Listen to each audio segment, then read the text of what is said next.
আজকে উনি এই যে জুলাই রাজধানীর ফরেন সার্ভিস একাডেমিতে জুলাই ঘোষণাপত্রের অগ্রগতি নিয়ে সংবাদ সম্মেলন করে প্রধান উপদেষ্টার প্রেস উইং। উপদেষ্টা মাহফুজ আলম জানান, ঘোষণাপত্রের খসড়ার কয়েকটি বিষয় নিয়ে রাজনৈতিক দলগুলোর মধ্যে দ্বিমত আছে। তারা সবাই প্রোক্লেমেশনের বিষয়ে একমত আছেন যে ঘোষণাপত্রটি দিতে হবে, কিন্তু ঘোষণাপত্রটি কবে এবং ঘোষণাপত্রটির ভিতরে কি কি কন্টেন্ট থাকবে সেই বিষয়ে এখন আমরা ঐকমত্যে পৌঁছাতে পারিনি। এ বিষয়ে বৃহস্পতিবার সর্বদলীয় সংলাপ হবে বলে জানান তিনি। আগামী পরশু বৃহস্পতিবার এই বৈঠকের ভিতর দিয়ে একটা ঐকমত্যের ভিত্তিতে একটি দলিল প্রণীত হবে এবং সেদিনেই আমরা কবে ঘোষণাপত্রটি জারি করব এবং সরকার কিভাবে ঘোষণাপত্রটি জারি করার ক্ষেত্রে ভূমিকা রাখবে তা স্পষ্ট হবে। এই উপদেষ্টা জানান, জুলাই ঘোষণাপত্র নিয়ে ছাত্রদের পক্ষ থেকে চাপ অনুভব করছে সরকার। ছাত্রদের দিক থেকে তো এক ধরনের চাপ অনুভব করছি, কালকে তো দিতে পারছি না।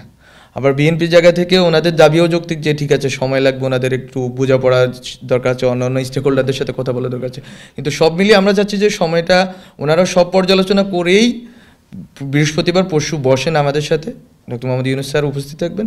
কথা বললে হয়তো এটা একটা আমরা স্পষ্ট হয়ে যেতে পারবো যে কোথায় আমরা গিয়ে দাঁড়াতে চাচ্ছি এবং কতটুকু কাটছাট অথবা কতটুকু যোগ বিয়োগ করতে হবে।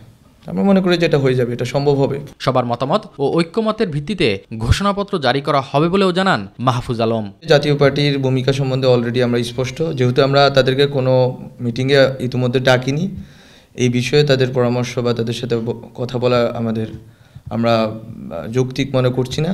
এস এম আরিফ, মাই টিভি, ঢাকা।